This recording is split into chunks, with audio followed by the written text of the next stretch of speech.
Hello, colleagues. Hello.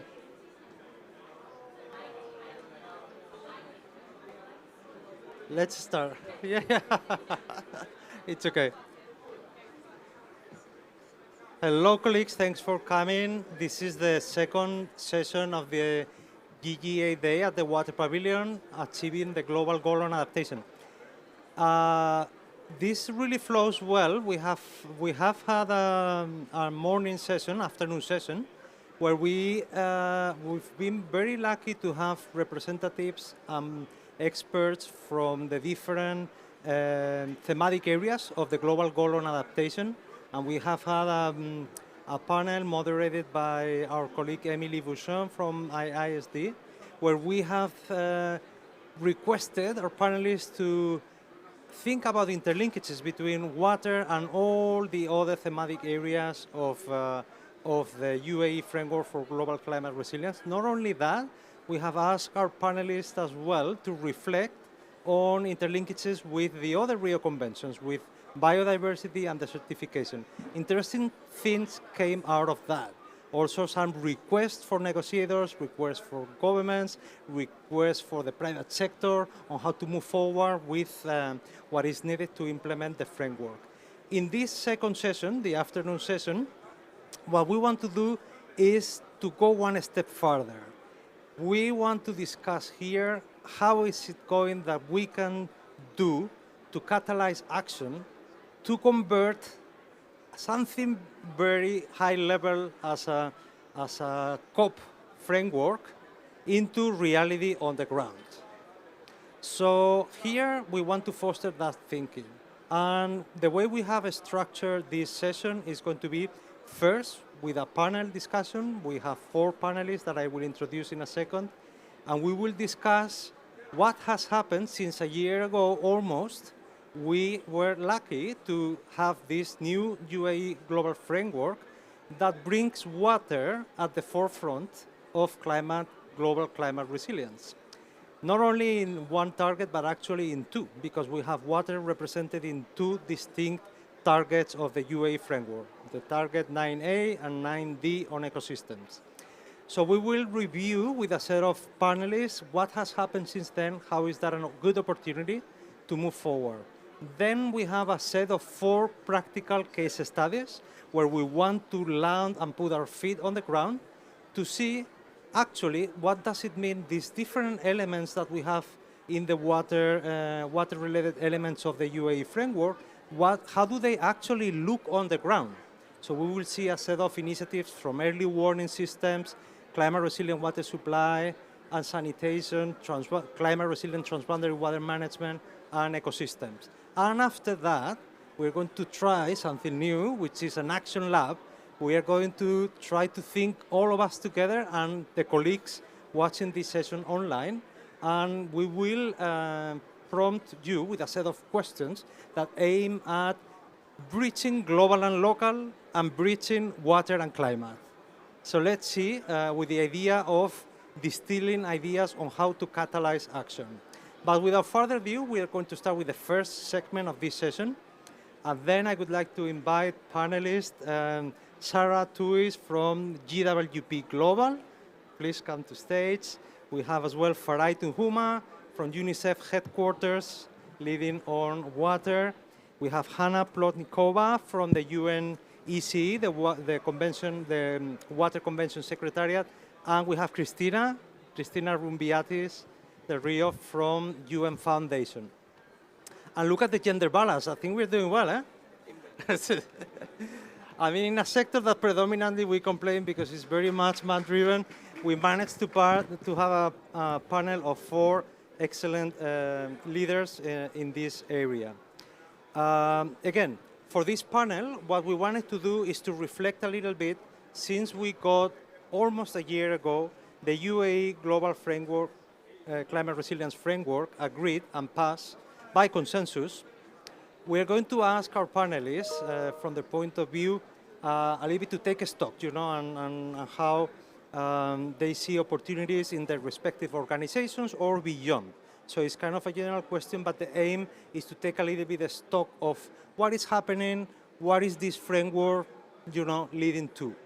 I would like to start with Farai Tunhuma from UNICEF headquarters. And I will ask you, Farai, in the context of UNICEF, UNICEF is co-chair of the Sanitation and Water for All Climate Task Team.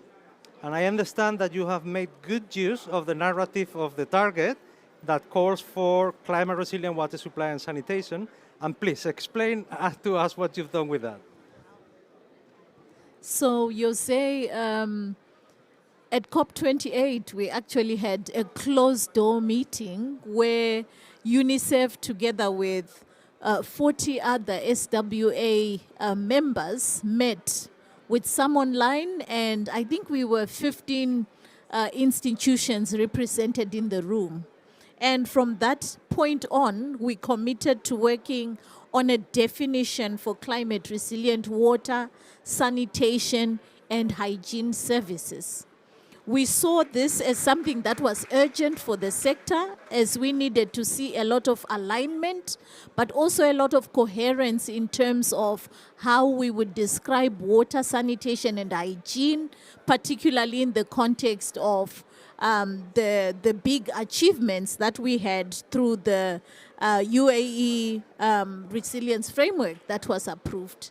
And luckily for us, because we did get that approval, it actually then meant that this work that we had anticipated would be necessary for the sector actually became more urgent than we had anticipated. So over the past year, we've been working through the task force, the climate task force with the SWA on this definition. We've also tried to make sure that it is aligned, and for those who know, we are going through a process with the JMP and GLAS to actually say what are some of the indicators that the sector could use. And we've tried to align these processes so that we have coherence in terms of definition, but also in terms of how we would monitor. So today I'm quite glad to unveil the definition. Oh yes, it's here behind me. You can get onto the link, be able to download the document, but I would really like to just go through each and every word that you see on this definition. And so this definition says that climate resilient water, sanitation, and hygiene services anticipate, respond to, cope with, and recover from, adapt to, and transform based on climate-related events, trends, disturbances, all while striving to achieve and maintain universal and equitable access to safely managed services, even in the face of unstable and uncertain climate, where possible, and appropriately minimizing emissions and paying attention to the most exposed vulnerable groups. As you can see, each and every word here means something, each and every verb. When we spoke about anticipating, responding to, coping with, recovering, and when you look on this link, you'll be able to go through what each and every verb means. We are continuing to work on this definition to also say how does it then translate into practice, but it really allows us to have a good starting point where we are aligned and we can also see the ambition that the sector has, as well as the challenges that we will have to actually deliver this infrastructure and services that can anticipate, respond, cope, recover in the context of climate change. So this is what we've been up to as a sector. Thank you very much, Farah. It looks like a big achievement, like a big advancement, actually, and we think that this can actually be very useful to inform the current process of developing indicators, because if you want to develop indicators on climate resilient water supply and climate resilient sanitation, it's good that we all have a common understanding of actually what does it mean. Not only that, we've just been out of in one of the meetings per group.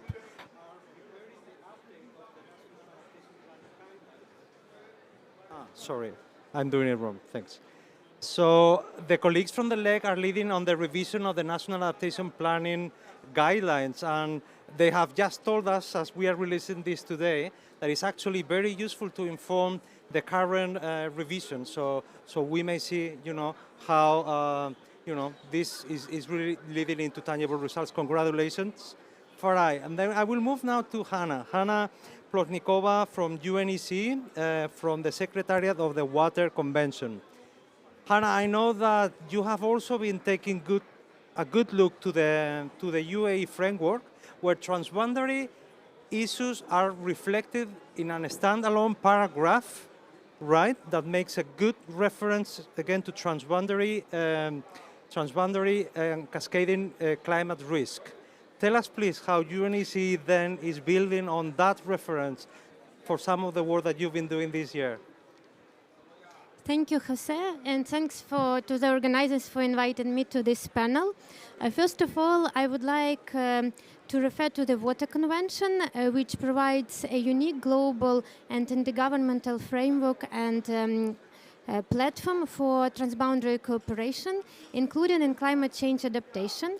Actually, the convention has been active and has been driving cooperation for more than 30 years, and currently 130 countries participate in the convention's activities.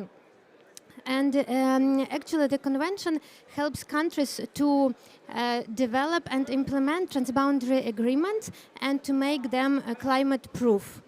Also, the convention helps countries to establish and develop transboundary basin organizations, which currently work a lot on climate change adaptation and also flood and drought management and other related areas. I would like to specifically mention that under the convention there is the task force on water and climate, and it is a unique intergovernmental platform for linking climate change and transboundary water cooperation. And we actually think that this task force can be an instrument to engage water colleagues into UAE framework for global climate resilience. Under the convention, there is also the protocol on water and health, another legally binding instrument. And together with the protocol and the convention, we have developed recently a study on mainstreaming water supply sanitation and transboundary water management and cooperation into NDCs and NEPs. And this research can provide good recommendations for countries how to mainstream these issues into national climate policies. Actually, this research will be presented tomorrow, 16th of November, Saturday, at Benelux Pavilion at 5:30, and you are welcome to join this event. And finally, I would like also to mention another important source of information. It is the recent UN Water Report on progress on transboundary water cooperation, midterm status of SDG indicator 652, with a special focus on climate change. Actually, UNESCO and UNEC are co-custodian agencies for these indicators, and particularly this report can give understanding what the current gaps in adaptation, including transboundary adaptation, are, and give recommendations how to improve the situation. But more than that, when countries submit national reports on this SDG indicator, they contain quite a few information on adaptation in transboundary basins, but also overall on water adaptation in a country. So I would encourage both water and climate colleagues to refer to these reports. And actually from the Secretariat of the Water Convention, we propose this SDG indicator 652 on transboundary water management to be part of the indicators of the UAE BLM work program on indicators. Thank you. Thank you, Hannah. It's a clear example of custodian of existing indicators. We have several in the room. How custodians have been really integrating climate change issues into ongoing monitoring efforts. And the example that Hannah has illustrated with the release of this report on how climate change issues are already part of an SDG 6.5 indicator is a real good case study and progress. Obviously, since we've seen the passing of the UAE Global Climate Resilience Framework. I will ask you now, Sarah Tosi from GWP Global. We also have seen that GWP is making good use of the narrative and the target of the framework in relation to climate financing. And we would love to know much more than this. Sarah, please. Thank you very much, Jose. Thank you for inviting us to this panel discussion. And yes, let me take you a little bit further now how to implement these targets, how to achieve them.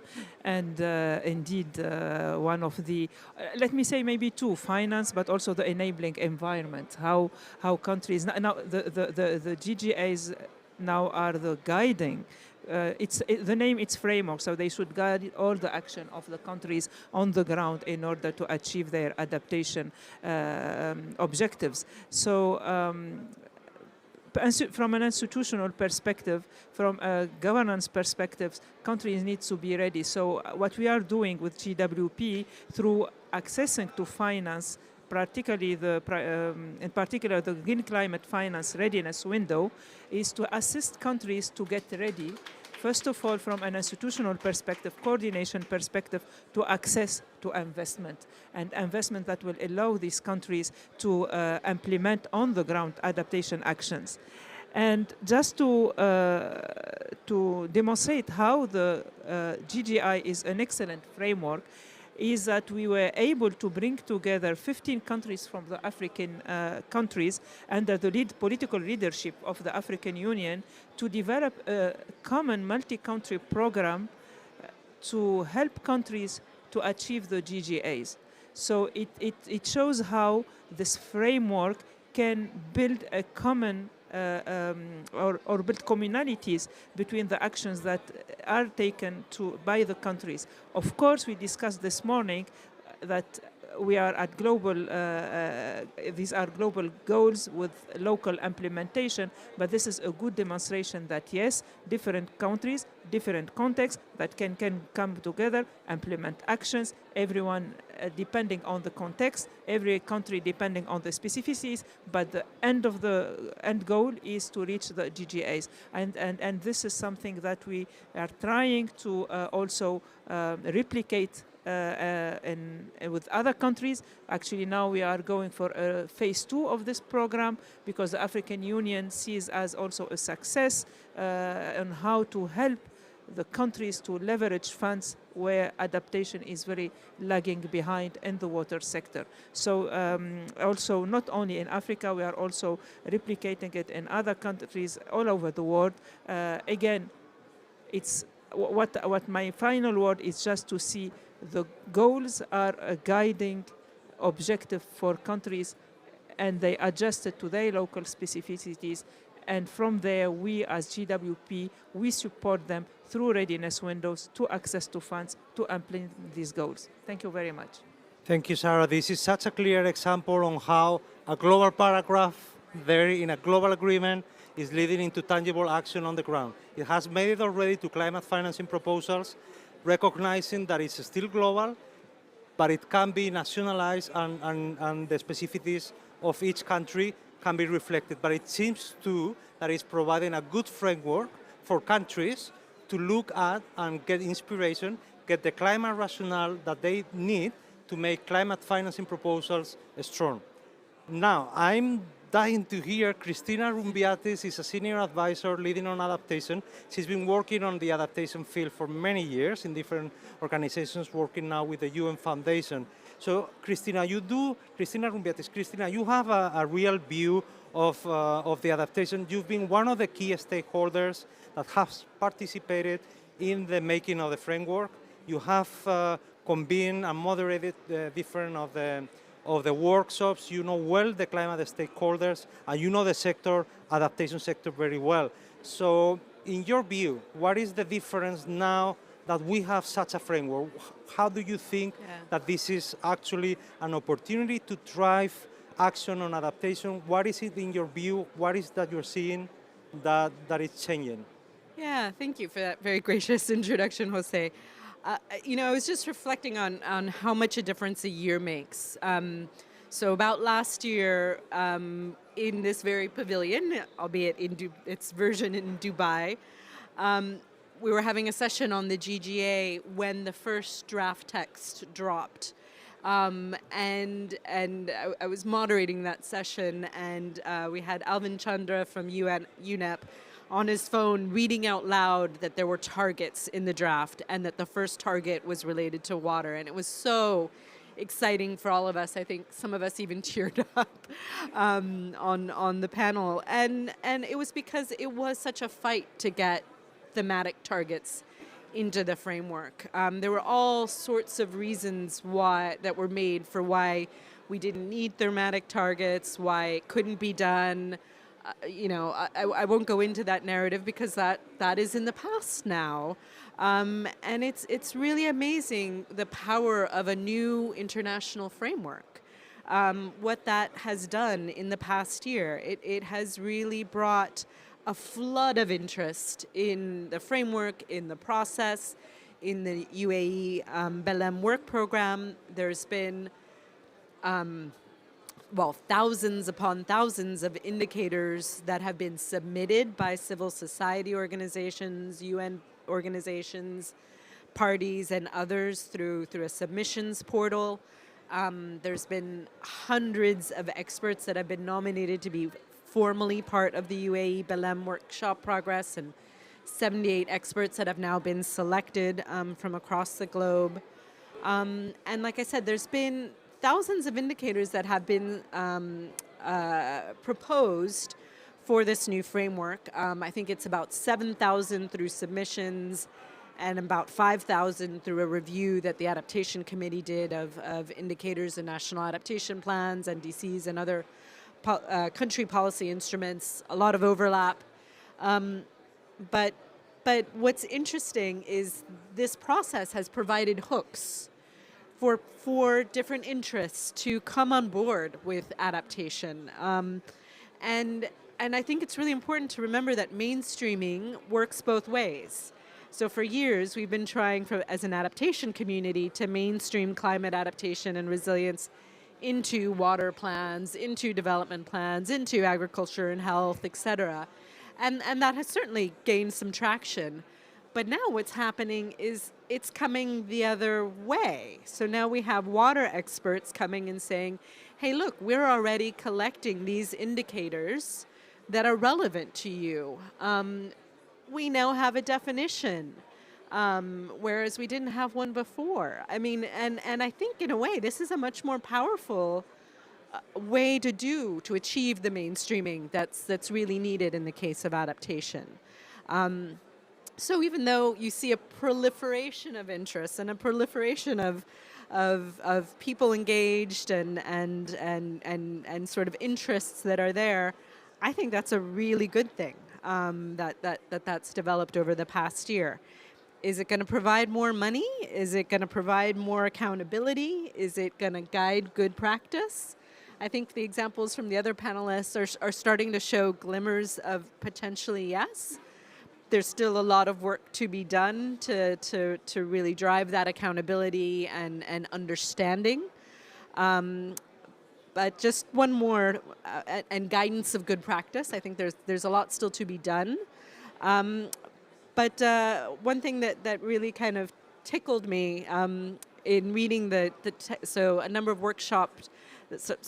of technical expert reports have been produced by the various thematic technical expert groups that are out there, and they were asked to rate adaptation relevance and relevance to the targets of these thousands of indicators, and they were given 2 weeks to do it. And I sat down and read all of the reports back to back on Tuesday, and it just tickled me to see that here we were assessing relevance, when for years I feel like adaptation has been banging the drum of we're relevant, we're part of the climate process, we're part of Paris, please pay attention to us, please resource us, and things have really changed. So I'm enthused and excited, but I'll stop. Thank you so much for your views. I mean, I think we can end this this panel by thanking all the panelists, but I could take, from your intervention, I took note, Christina, higher interest, higher potential, higher relevance.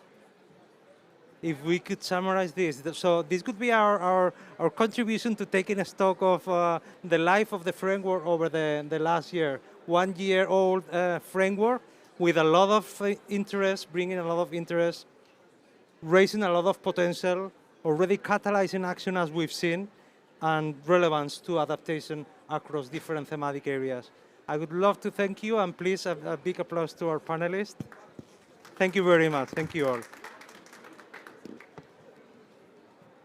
Now we're going to transition into the second segment of our session, where, as promised, we are going to continue from taking a stock of what happened during the last year into visualizing a little bit how the different elements, different water elements that we see in the framework actually look on the ground. We want to start, as Christina was prompting us as well, to start visualizing how things can look like. And we do have examples. We are very proud that in the water sector, we do have very tangible examples that we want to showcase, that we want to celebrate indeed.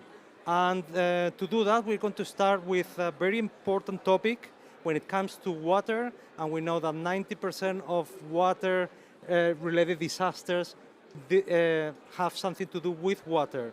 We couldn't be luckier to have the head of the UNDRR Born Office, Animesh Kumar, to talk about early warning systems, landing the feet on the ground, and showing us some examples on how this looks, not just in paper, but on the ground. Animesh, over to you. Thanks, Jose. So I'll continue from where I left in the first session. I elaborated a bit about how Sendai framework and the SDG process. We are the custodians of SDGs 1, 11, and 13, the selected targets. And early warnings is one of the targets as well, which is also in the adaptation. So what I would do in this presentation is to show how a target setting process and turning that target into indicators is helping drive action. That's the key focus here. Next slide. Or can I move this? Okay. Yeah. So just the target. I mean, we already had in 2015 a target set for early warnings for all by 2030. That is what we call as target G. The 7th targets of the Sendai framework, and that is something which we already had. In 2 years back, the UN Secretary General realized that 2030 is too late. Let's make the sense of urgency, and hence he announced in March of 22 that we need early warnings for all for every citizen on Earth by 2027. So we have 3 years less to actually achieve universal early warning. So that's the second target that was set. And then the global goal, we are all aware of target 10A, where we have the same language by 2027. All countries have established multi-hazard early warning system. So that's how the targets were set. As I said in the third GLASS workshop, let target setting be a political process, indicator setting should be a technical process. So this was a political process by setting a target that drove the ambition. Now, turning that into an indicator. So we had to break down what does multi-hazard early warning system mean. So we have devised 4 indicators to measure the progress in early warning systems. These are based on the 4 components. The first component is that the countries need to have the right risk knowledge. 2, they need to have the right observation and forecasting capability. 3, they need to have the right risk communication capability. And 4, people should be able to take action based on that early warning. For each of these 4 pillars of early warning, we have 1 indicator each. Then what we do is that because we have these 4 indicators, as of now, a total of 108 countries, which is as of October 2024, have reported on their status of early warning systems using the Sendai Framework Monitor that we hold. What we did was we didn't just want it to have a yes-no answer, whether you have an early warning, yes, no. It's very easy to say. But we also wanted to rate, self-assess their level of achievement across those 4 indicators. So for each of those 4 indicators, a country can self-assess its level of achievement for risk knowledge, observation, communication, early action. And then we categorize them into 4, like comprehensive, substantial, moderate, or limited. Or if they don't report, no early warning system. So that already gives us a sense that how countries are progressing. How do we use all of this information thereafter? One, we know how the 4 indicators of early warning systems are progressing. We are very aware as of now that risk knowledge has consistently remained at the lowest level of achievement. Countries have high advancements on observation and forecasting, but in terms of the early action, it remains low. So this tells us basically that moving forward, how countries are actually achieving early warning, but where do we need to invest more, where do we need to have more priority, and so on. So that's about implementation. And then we turn this into financing. When this early Secretary General made the announcement of early warnings for all by 2027, we had around 6 months to turn this into a matrix and matrix into finance. So we had to put, okay, if this is the gap as of now that we saw from the previous graph, how much money do we need for achieving the target that we have? So we had a total of budget of $3.1 billion, which is the budget attached with early warnings for all, which is what we need to move forward with in terms of working on it. It just goes on to show that a simple process of target turning into indicator, turning into matrix, and then turning into implementation gives us a very concrete sense of implementation, progress monitoring, but not remaining there, but also financing and action. What we do with all of this data thereafter is we launch these global status reports. It's a flagship report on early warnings for all. Just day before yesterday, the Secretary General has launched the 3rd iteration of this report.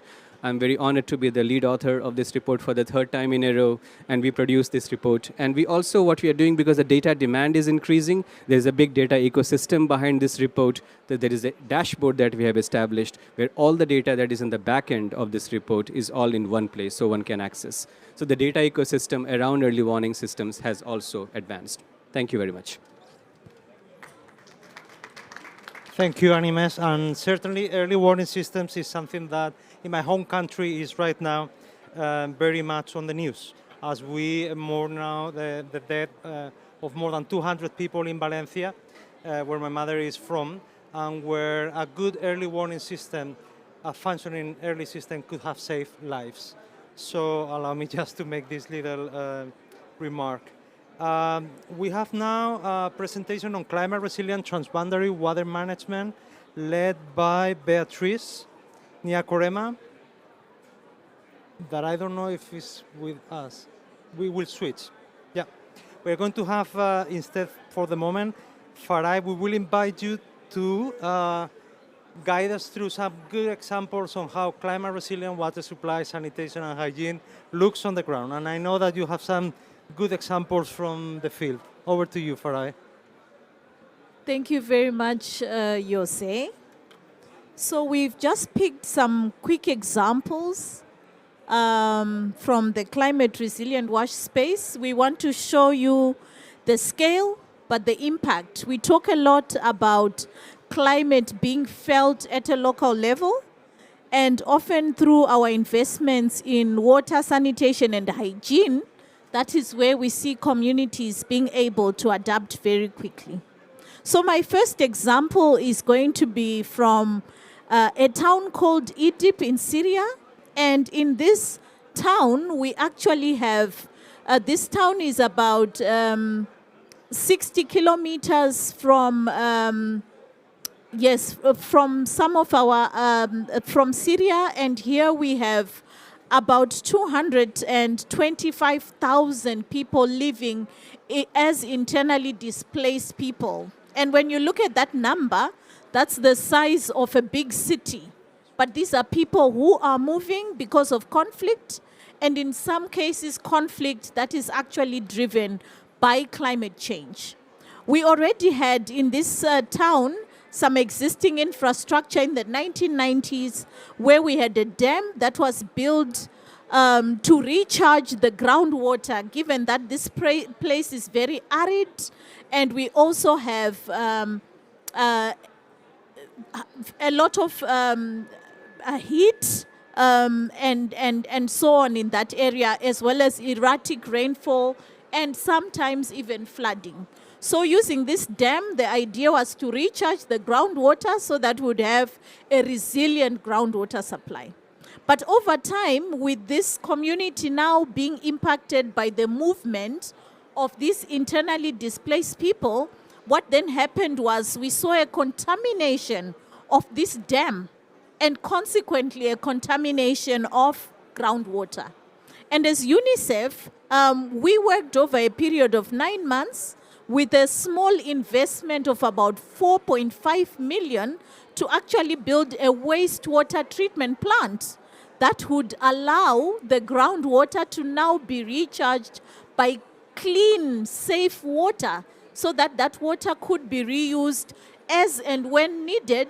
And of course, that the groundwater would not be so sensitive to some of the climatic and weather changes that these communities would be seeing.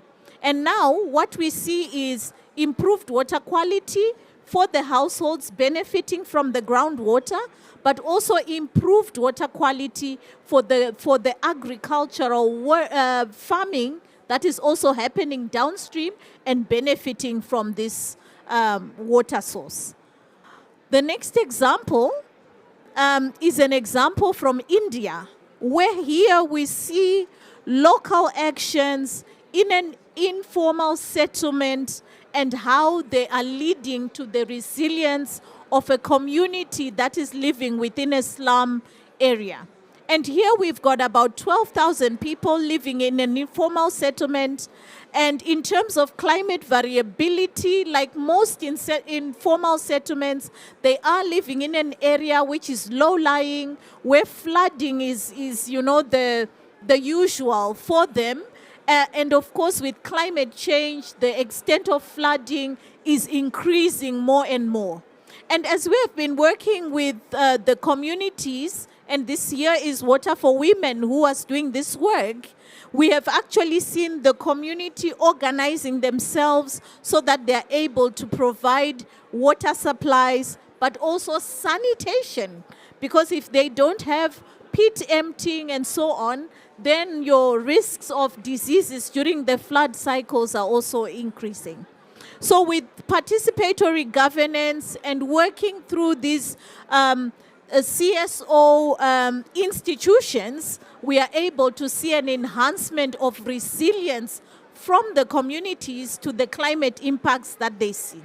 We also see a lot of increased ownership, decision-making around water use, but also monitoring through the boards that you see the gentleman on the picture writing on, where they are tracking where the climate-induced risks on their services are happening and how frequently they are happening over time. Very quickly, the last example, this is from Guinea. And here we see WASH being a connector of water resources management, but also a connector of the water sector with our counterparts within the climate space. So climate resilient WASH is indeed an opportunity for integration across the different levels of government. And here we see a community that was in a district here in Papua New Guinea where they wanted to understand how they could strengthen the provision of their services and respond to the climate impacts that they saw, and yet also contribute into their national monitoring system so that the government could understand how to scale the climate resilience work they were doing. So one of the results that we've got through this process has been enhanced service provision. It's now much more climate resilient. We also see stronger district level planning that is driven from the WASH sector responding to climate change, a stronger collaboration with the national government as they develop their national monitoring system, but also stronger connections with the resources management agencies also working in this space.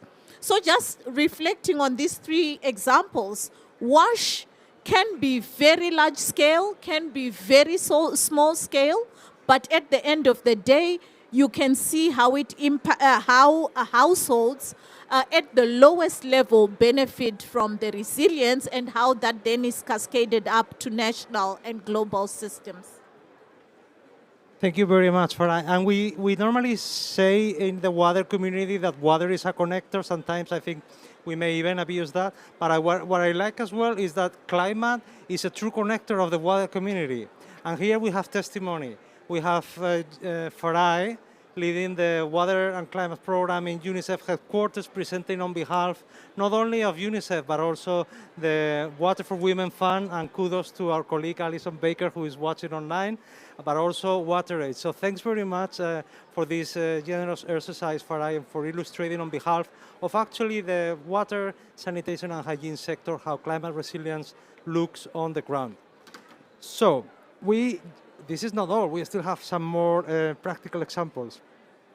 We have a video that is being recorded by our colleagues at the Nature Conservancy on protected and conserved areas for freshwater ecosystems and nature-based solutions for water security, and this is focused on restoration.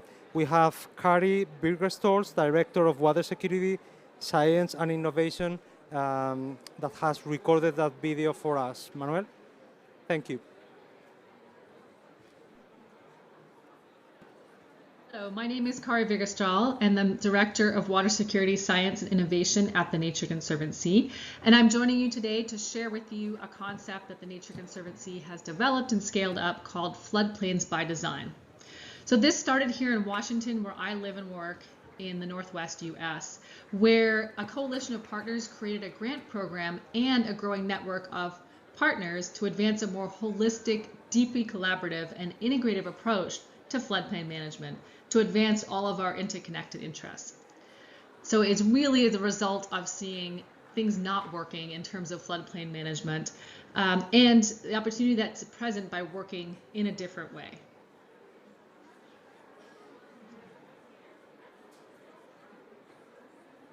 So as many of you know, floodplains are really the cradle of civilization and provide a lot of natural wealth that translates to a lot of human uses and activities, sources of fresh water, abundance of fish and wildlife, some of the most productive soils and farmland in the world, as well as transportation and recreation corridors. But these floodplains are facing a lot of threats of development and conflicts between users, and of course flooding is a huge threat to these systems, particularly people and businesses that are depending on these rivers and floodplains for their success. So as you know, flooding is the costliest natural disaster on the planet, and the trends are that in many places flooding is getting worse in terms of the frequency and intensity of these storms, and the damages and costs are going up to livelihoods and to all kinds of stakeholders that are living and working in these places. So in facing a lot of these challenges, as I mentioned, a group of partners came together in Washington to really develop a new way of working to address the multiple challenges that are being faced by these systems. So they designed this Floodplain by Design program, which is really essentially a way to support, enable, and incentivize integrated flood management, which is integrated floodplain management, which is a concept that's been around for many years, but really implemented successfully. And if you take nothing else in this presentation, what I want you to hear is what it actually takes to build this more resilient future for people and nature. And here I'm presenting the main principles of Floodplain by Design. And this is really the driving force behind the success of this program. First of all, that we're looking for multiple benefits, not co-benefits, not secondary, but actually taking all of the interests of stakeholders and putting them front and center. That these programs are inclusive and collaborative, built on trust and respect, and bringing together indigenous peoples, local governments, and agriculture, among other stakeholders. That we are developing flexible, locally driven solutions because locals know best about what works, what they may have tried in the past that didn't work, and that the vision is working towards a watershed scale. So we start with individual projects, but always thinking towards how are we going to scale this up and coordinating across projects to deliver on those multiple benefits. And finally, really importantly, especially for what we're talking about today, is that all of these solutions should be climate smart. We should be thinking about future scenarios, not today, what's happening today, but what's expected in terms of climate change and other types of changes in the future in how we're picking and designing and implementing our solutions. Now, the success of floodplain by design hinges on this two-prong approach in which a backbone organization, which formerly TNC led this, but now it's been handed off to others, works with state agencies and decision makers to create substantial multi-benefit project incentives, so a large grant program that helps make this happen. And then we pull in these principles around integrated floodplain management that are collaborative, based in scale, and multi-benefit, which I've described, and build capacity in local leaders to bring this forward. So previous to the floodplain by design process, the local team, Nature Conservancy team, spent over 12 years and $10 million restoring just 200 acres at 2 coastal floodplain sites. But through implementation of the floodplain by design process over the last 10 years or more, with the same size team, TNC played a pivotal role in catalyzing this broad-based movement that put people and policies and resources in place to deliver these increasingly resilient communities and river systems. So over the last 6 years, this huge groundswell of interest, over $215 million in new funding, and 53 multi-benefit projects in place across the state.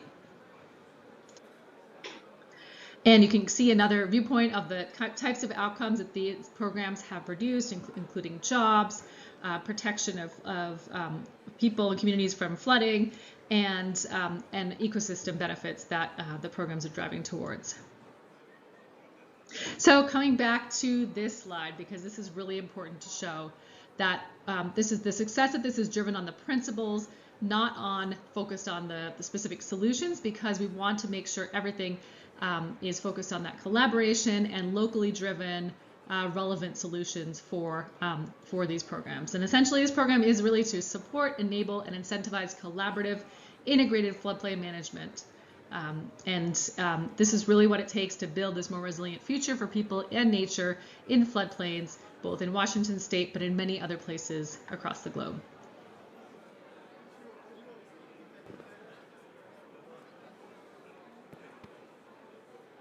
Perfect. So we have covered a lot of ground now. We have covered big parts of how water is reflected in the UAE framework. We have covered early warning systems. We have covered climate resilient water supply and sanitation and hygiene. And we have covered now how this important piece of water inlands protection and restoration, water ecosystems. We have another important piece missing, which is climate resilient transboundary water management itself. We had invited a speaker, but we are not sure if she's made it. Did she? No. She's on her way. Yeah, that was an interesting case study on, as I said, climate resilient transboundary water management. We are expecting Beatrice. She's director of fisheries and aquaculture at the Lake Tanganyika. And this has been a case study supported as well by our colleagues in IMBO, the International Basins Organization. Probably they are watching online as well. Thanks for all the support. If we don't have Beatrice here with us, I think we will move on to the next segment of the session. And here is where we would like to come, all of us together, those of you online as well, and we would like to have some group discussion, and we have some questions that we would like to discuss, if we can maybe reconfigure this and share some ideas. The idea here is what we said at the beginning. It could be like to have a discussion prompt, but by what we have listened to so far, around how the GGA global targets can actually catalyze action at the local level. And then this is one aspect, is the global and the local. And then the benefits of bringing climate stakeholders with water stakeholders together. So, in order to make this a little bit more digestible, we have thought about these specific questions that maybe we could dedicate 20 minutes or 25 to discuss. How do local actors, what is it that the local actors need from global actors and vice versa? How can global governance systems better reach local implementation? What do local actors request from global actors? I think this is duplicated. What will be the consequences of potential outcomes of something that is being discussed here, which is, do we have the speaker? Ah, yeah, okay. No, we are really happy to interrupt what we were saying. We can postpone that. I think, Beatrice, you are welcome. I think you've been running from one pavilion to the other. We appreciate that. So you made it. You made it. Thank you very much. We were introducing, hopefully take some breath. We really appreciate that you made it. We will give you the floor, Beatrice, to, as we said, Director of Fisheries and Aquaculture, Lake Tanganyika Authority. Thanks very much for coming. And we are looking forward to hear your case study on climate resilient water management in a transboundary basin. Beatrice, over to you. We have your slides ready. Thank you. Good afternoon, everyone. My apology, I was on another presentation, so we are very sorry. My name is...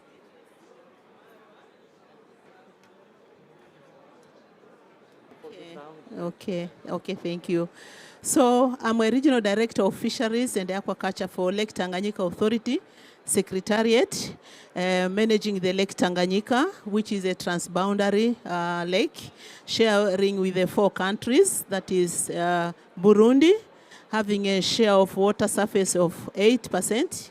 Then we have DR Congo with 45%, and also Tanzania, 42%, and Zambia, who holding 6% of the water source. So next, is anyone? This one? Okay, thank you. Okay, so Lake Tanganyika, it has like 4 distinct characters. First of all, is the longest freshwater lake in the world, having 677 kilometers. That is, and it is the second deepest lake in the world after Lake Baikal in Russia. The third one, it contains 18% of the freshwater surface of the world. We know Africa, it is containing 27. So out of 27, 18% comes from Lake Tanganyika. That makes a total of 66% of the water surface, freshwater surface in Africa. And it has also a lot of tributaries, but with only one outlet, that is Lukuga River, flowing through the Republic of Congo. So Lake Tanganyika Secretariat Authority was established under the convention on that was signed by the 4 countries, 2003. And the Secretariat role is to coordinate the implementation of the convention. So it coordinates the 4 member states, but also the partners, so that you can implement the convention. And the objective of that convention is to ensure protection and the conservation of biological diversity and the sustainable use of the natural resources of Lake Tanganyika and its basin. And the authority has 3 organs, that it has a Conference of Ministers, that constitutes one minister from each country, and also it has a management committee that constitutes 4 members from each country and make a total of 16. And also it has the secretariat, that is now the governing body. The challenge, there are a lot of challenges that facing that transboundary resource, but allow me to highlight few of them that is reflecting the theme of this conference. The first one is climate change and the variability. Since 2020, we have been experiencing the rise of rise of level of the lake, and that one, it has reached a maximum of 4 meters above. And this is the level from since 2006. And this, it has destroyed the buffer zone and has buried some breeding sites of the fish species and also littoral zone biodiversity, but also submerged some settlements. It has also made the destroyed also livelihood. So a lot of infrastructures that was built along the coast has submerged in the lake because of the increase of the water level. And the second one is environmental degradation, including the deforestation of deforestation, and also loss of wetland, and also deterioration of the buffer zone. So there are a lot of environmental degradation in notice it is noticed within the basin. But also the third one is a pollution arising from anthropogenic activities related to agriculture, industrial activities, and also plastics. And more west, even the other social infrastructures that was already developed a few years under the support of the GF and the African Development Bank, some almost 80% are now immersed due to the water level. Opportunities. For us, we have many opportunities, but let me, because of the time, I can mention a few of them. First of all, we have the regional integration of the 4 countries, that the existence of the convention. But also, through that integration, we have developed some of the projects to address the above challenges. And this is the Latawama project. That was funded by European Union, with our implementing partner was Enabel. And that it ended just recently, and it had the envelope of 32 million, and it was addressing the water quality issues. And then we also have the protection and the restoration lake ecosystem through nature-based solution. This is the project that will be launched soon.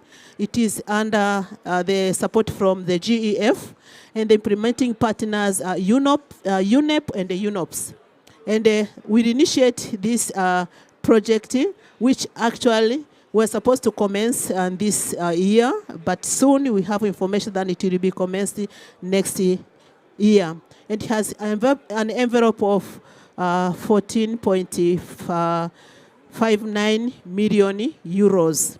And the objective is to ensure the restoration of ecosystem through reforestation and the rehabilitation of degraded areas, as well as the conservation of protected areas. So this will be the focus of this, the GF-based project.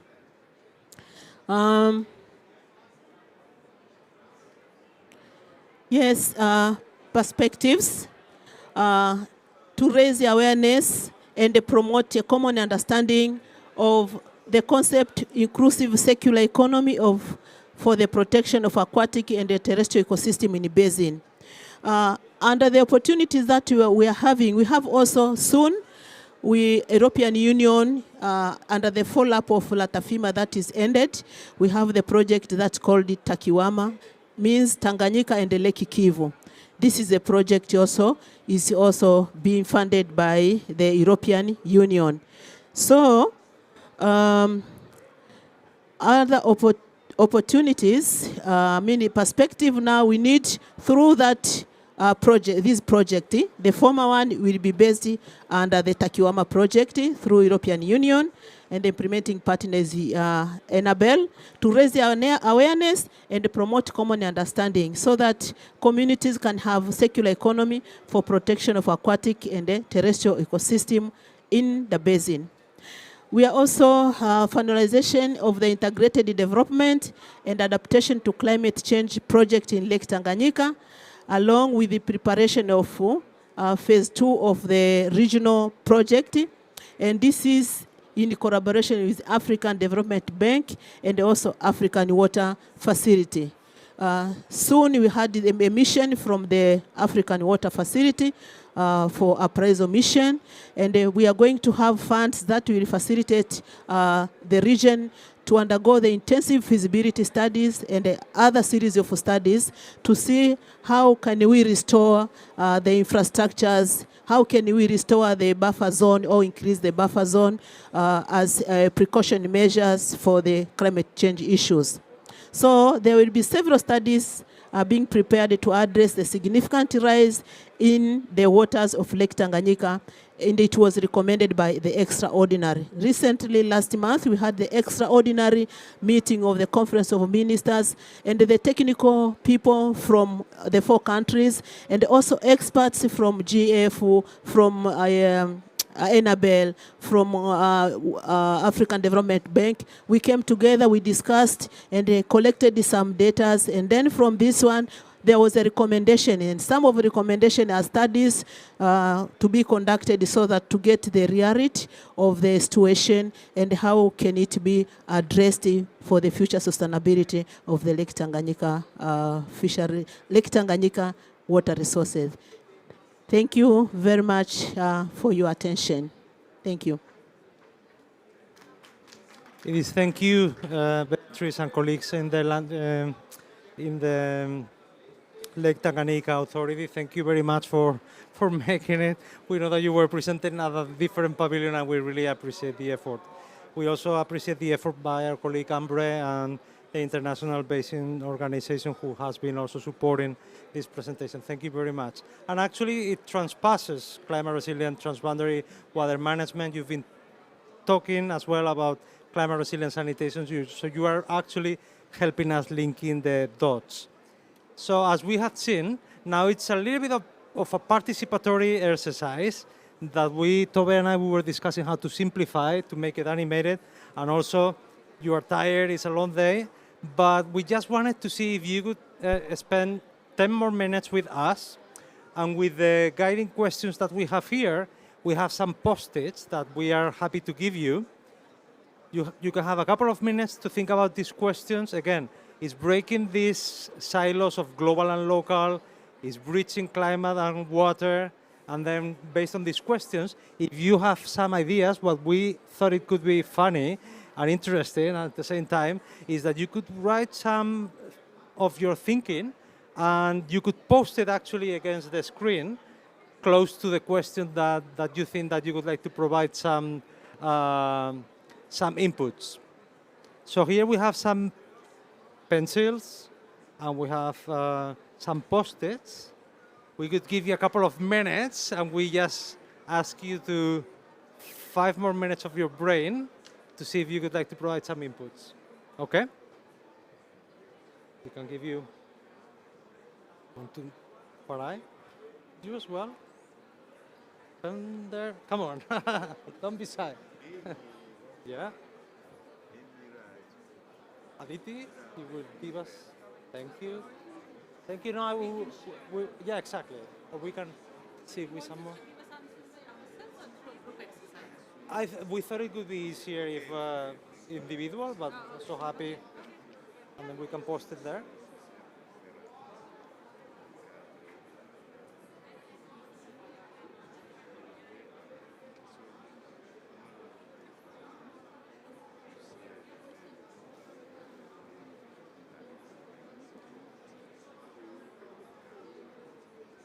Is this, Beatrice, is this your phone? You will miss it otherwise soon. I think you may have enjoyed the first session as well, but you were overbooked with the indicator as well. Is this interesting to you? Yeah, very, very. I really like the first panel case studies. They were fantastic. Nice. Thanks. I'm glad I could come along. Thanks. Well, we are super happy that you made it. Thanks.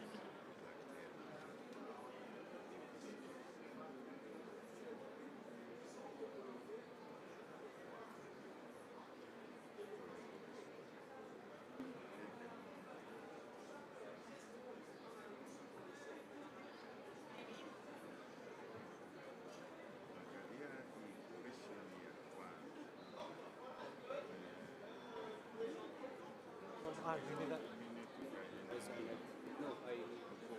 you need a bigger one. Apostle.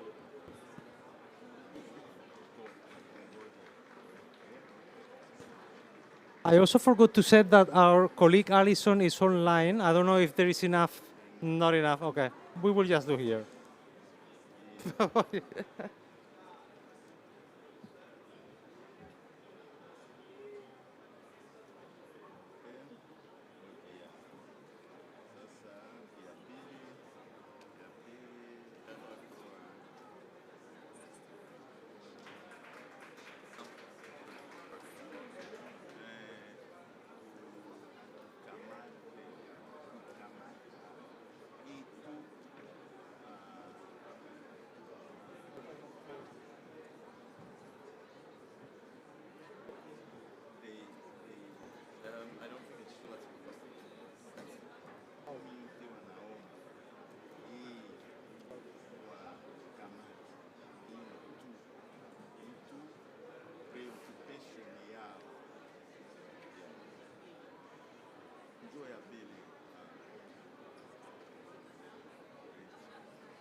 Feel free to start posting whenever in the order that you like against the screen.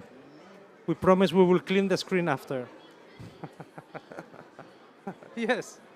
Yes. Or on the sides, as you prefer.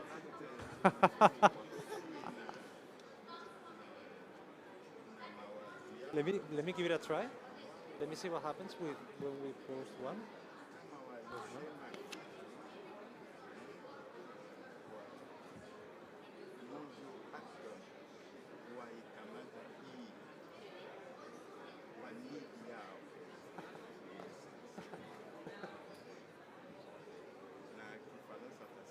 It works.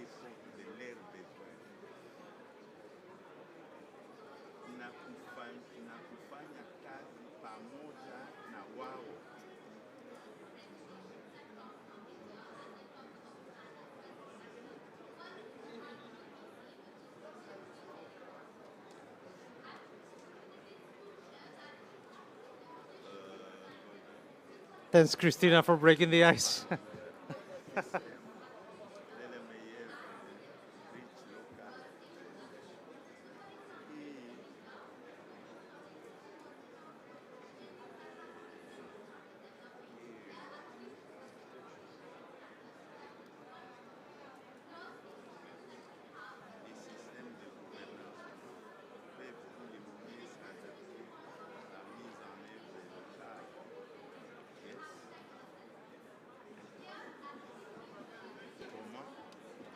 Thank you, thank you, thank you. We know that you just arrived today and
A lot of answers. Good.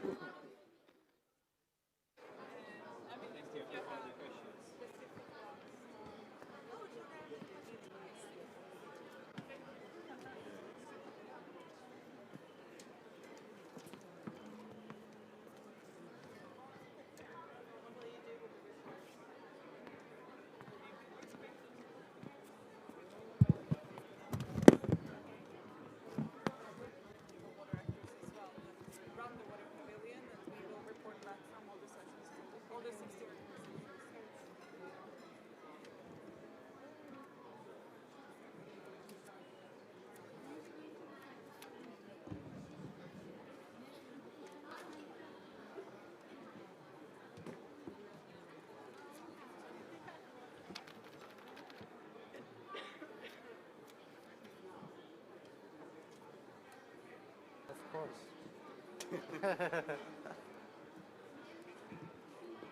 I love it. Shall we start reading? Shall we do? Do you want me to do it, or shall we do both of us? We do both of us. Yeah, we do both. Let's just start doing it. Great, thanks so much. We didn't know if this was an attempt, just to see what happened, but we are really happy to see that yeah, it sparkled some discussion and some thinking, and it looks like we made some kind of relevant questions. Tove, do you want to start? I think we have. We have some more. Oh, Yeah? we have even more. No, I think there are a lot of very interesting points. It's hard to get a grasp of all of them, but I see several points regarding systems approach, linking rather than sectorial, for instance, coherence between water issues to simplify the global conversation. Climate actors need expertise, definitions, tools, and examples from water actors, so how different actors can also help each other with their expertise and then facilitate action in that way. There is a note about climate finance for adaptation is needed at the local level, of course very relevant to the discussions that are happening here as well with NCQG.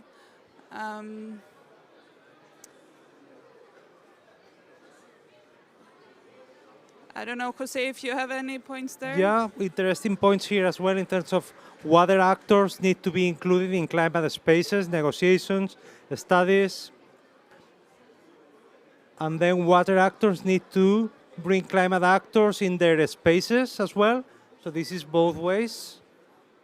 Better data on loss and damage, test for resilience.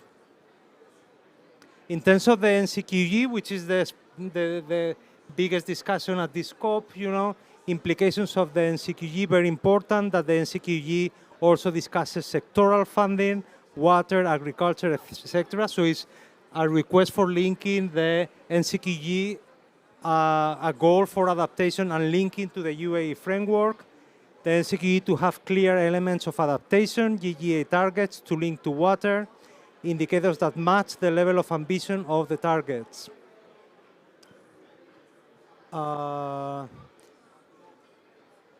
Something related to governance as well. Focal ministries of climate change should transform to be inclusive, bring multiple sectors, scientific practical knowledge.